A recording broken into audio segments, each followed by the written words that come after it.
Hello mga ka-afam!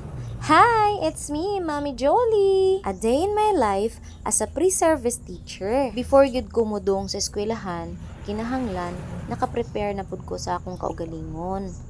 Basta buntag sayo, aw, fresh gyud ta, kay bago mangligo, pero inig kahapon, aw, diha ra makita ang katag. Inig adto na ko sa eskwelahan, kay wala man ko'y driver, nya kamao man pud ko mo drive, nya independent man pud ta, aw ako ra usa mag-drive kadung dito ay. Dapat wala pa 7:30 abot na ko sa eskwelahan aron dili ko malate. Dapat dili gyud makalimot og log-in kay importante kaayo na para sa attendance. O ba na i-check sa amo ang instructor. Nya human og log-in og prepare sa akong kaugalingon.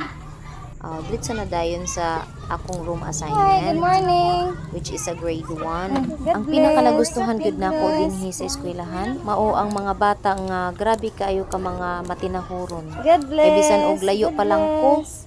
naghawong pa lang ko, magdagan-dagan na kay motagbo na ko kay aron mo amin. Ganahan man gud kaayo ko nga adunay mga bata nga magsigig amin nako.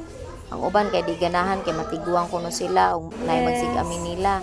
Pero ako, ganahan jud kog nay mo amin nako. Siguro tungod kay naanad na pud ko sukad pa sa akong pagkabata nga mo amin gyud pud ko og ang akong mga igsuon sa mga mas nakakatanda sa mua. Ambot basta kay ganahan ko sa feeling nga naay matahod na ko sa mutag mga batang gagmay. Unya, sayo pa lang gani sa buntag aduna na dayon ko'y estudyante nga nagpabutang na dayon sa iyang towel kay perti ng singuta sa iyang likod. Kay mauna magdagandagan man og buntag pa sayo.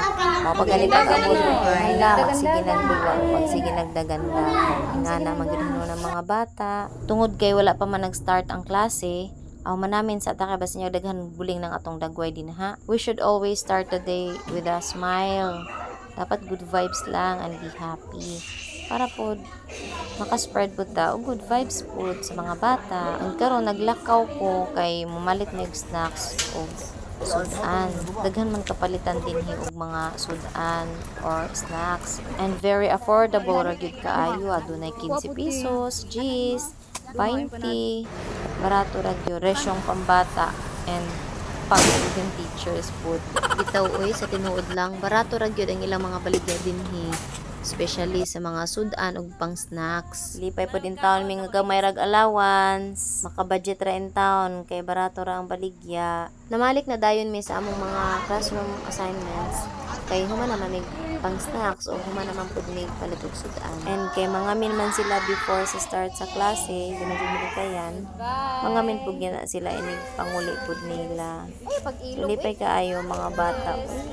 Inilugay pa usahay lagi nga paamino naman unta sila tanan, makahapig gid sa heart. And usahay kung adunay magpabadlong aw makahagard pod. Charot lang.